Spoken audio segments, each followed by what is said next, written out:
How's it going, everybody? My name's Warner Fields with Fields of Profit. Today, I'm here with my friend Keith, who's actually one of my coaching students as well. He's been crushing it. He's got a super awesome story. We're going to be breaking down how he's been able to scale his Amazon business pretty quickly. But if you just want to kind of briefly introduce yourself, Keith, kind of let them know maybe a little bit how you got into Amazon, what your sales are looking at right now. We can just kind of get into it from there. Yeah, so hey guys, my name is Keith. I've been selling on Amazon for almost a year now. I think it started last May. I was out of work for a long time last year, so I was interested one day. I think I got into it from TikTok, and I think it started with private label video. I never committed anything, but I did study hard for like a few weeks at least. Then I realized, wow, I have to sink a few thousand instantly for something I don't know anything about. So then I did some researching into different models, and that's how I stumbled upon your videos. And then that led me to Flips for Miles, and I just watched his and your videos a ton, so I could get started on my own. As for sales, I got up to around 25K a month after 8 to 10 months ish, and I never really committed that much time into it every day. I really started to take it like really seriously 2 months ago. I guess the mindset shift for me was I'm only getting so far by myself. It's taking a long time, so I figured it's time to invest on people who know what they're doing. So it's kind of like,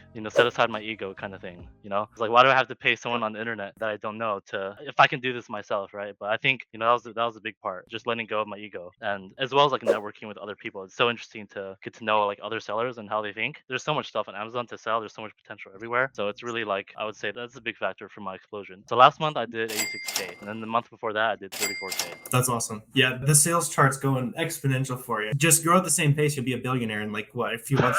Oh yeah, yeah. If I can maintain 150% month Right, over right. month, it's that easy, I guess. Yeah, that's a great story. I think a lot of people might resonate with that. The private label, that's the stuff that a lot of people preach is like buying the product from Alibaba, creating it, all that kind of stuff. But you're like reinventing the wheel when you could just do arbitrage, which is what you and I focus on, just buying stuff from Walmart, Target, putting it straight on Amazon. That's super awesome. So you're saying that you're just now kind of starting to take it seriously. So is this like a full-time commitment for you? Do you have a job? What's that looking like? So I still have a job right now. It's a 9 to 5, but in terms of like how much time I'm putting into sourcing every day, I would say that like 5x compared to what I was doing before. So right now I'm doing about 30 to 35 hours ish sourcing a week. So I'm not resting on the weekends. You can be sure of Yeah, that. So yeah. that's definitely a huge reason of my growth. Yeah, that's awesome. It's awesome that you've been able to grow a pretty sizable business, doing over 80,000 bucks in a month with a 9 to 5. I think that should be encouraging, but it's still going to take work. That's something I try to be very transparent with, is this stuff's not easy, right? You and I both know that, looking through random PetSmart pages at 1 a.m. and that kind of stuff. Yeah. So,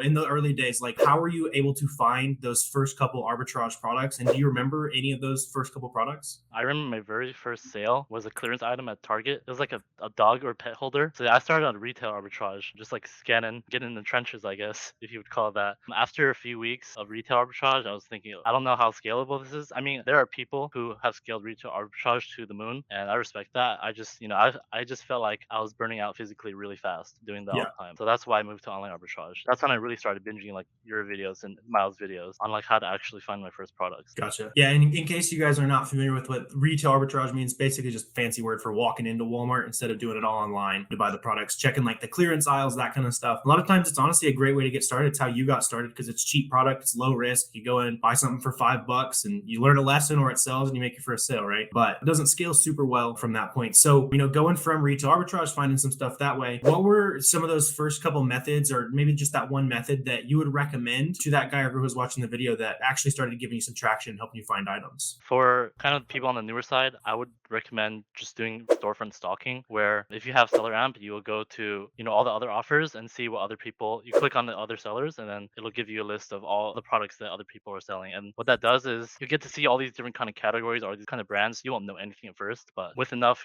time put into it, you'll start recognizing stuff. And then you do, you do Google searches trying to find profitable prices for these products, and you eventually find something. And then that's how you build upon your first products. That's always going to compound in the future. Yeah. We're always talking about, so if you're familiar with the channel, it's like, all right, stop talking about storefront sourcing. We know that it works, but like that's what it is, right? Like that's the best way to go out. And as you're going through those storefronts, like you said, take notes of those brands. Like see if you can start noticing patterns between, oh, this website has this brand on sale a lot. Let me look specifically through that sale just because I saw that brand on a couple storefronts. That's awesome. Yeah. So any other things like, going from that, $25,000 a month up to 80 in just like a couple months, did you use any virtual assistants, anything like that? Is there any, kind of outsourcing you've been taking advantage of? I did hire my first VA, but I'm right now in the process of training them. So I didn't put a ton of spend, but it was a good amount of spend on my VA for that month. Nice, nice. Yeah, so you got just one VA right now then? Yep, just one VA. That's cool. Are you using any prep centers or anything like that? Yeah, I use a prep center about 99% of my products. Sometimes I send some stuff to my actual house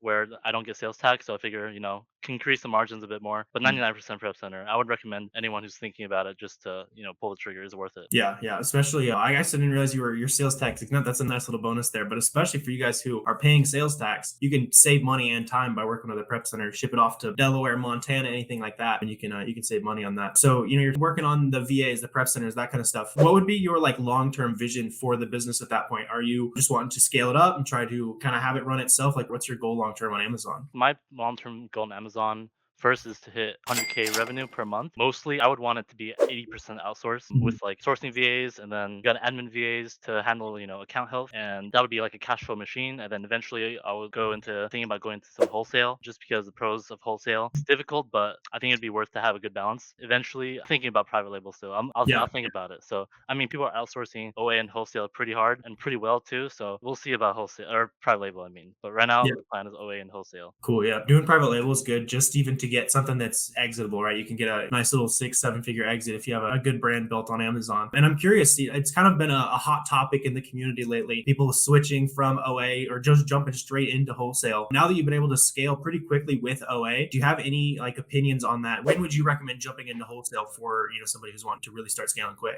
That's a hard one. Honestly, I think OA is just the perfect entry level business model. As for when is a good time, that's completely dependent on like your goals, I guess. There are pros and cons to OA and wholesale. Like obviously, I guess some cons of OA would be, order cancellations is a hard one. It does require some really like well done systems and inventory management. I guess wholesale does as well, but I would say in terms of scalability, that's where the difference is. Like you for sure can do like multi-million OA 100% and live off your cash back, which is fantastic. But if you want to go even further than that, I would recommend going wholesale or PL. Cool. Yeah, just curious on your thoughts now that you've been able to scale decently just doing OA. To me, I think it's way easier to get to like 100K a month OA, and then it probably makes sense to start throwing in some wholesale. I just think it's funny seeing some of these guys out here on Twitter talking about how they're doing 10K. I'm ready to do wholesale now. It's like there's so much opportunity in arbitrage. Yeah. So in the early days, was there anything that was like really holding you back in the beginning? Is there anything that you would have changed? Especially a lot of people watching this probably in those early days. What did you do anything differently? Yeah. So like I said earlier, I wish, my ego, I would say held me back. I was pretty skeptical. Like I didn't have a Twitter. I was really only watching yours and Miles' videos, but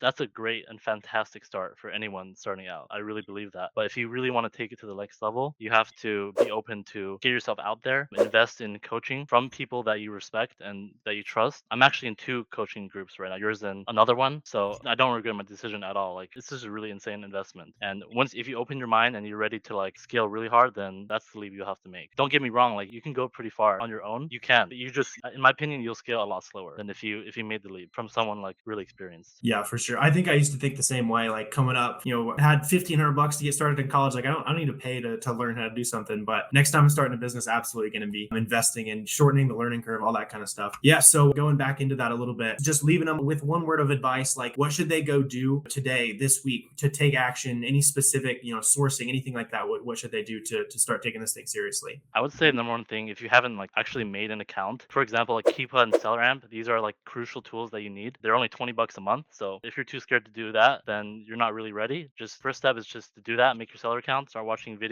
videos and flips for miles, storefront stalking, and that's how you get started. You'll eventually find your first product. Yeah, I agree. You can get fancy and get into the virtual assistants and all that kind of stuff later down the line, but starting with the basics, getting after it there. And another thing you were talking about is, kind of leveraging the community and all that. Is there anywhere that they, people watching this video, they can go reach out to you, drop you a follow, shoot you a message, anything like that? Yep, my Twitter is Keith_FBA. That's my only social right now. So sweet. Yeah, we'll get that link down below. So if you guys want to go connect with Keith, definitely, even just not connecting with us, go connect with people. Like it's massive. Like that was one of the biggest things that grew my Amazon business. Sounds like it's one of the biggest things that's helping Keith. So go out there, make some friends. It sounds counterintuitive to like teach people, like talk to people about exactly what you're doing to make money, but it comes around. So that's awesome. You're able to take advantage of that kind of stuff. Yeah, really appreciate you hopping on the channel, Keith. If you guys did get value out of today's video, if you could hit the subscribe button, helps me out before adding some value to your business. If you guys have any questions, comments, drop those down below as well. Really appreciate you guys watching this video, and I will see you next time.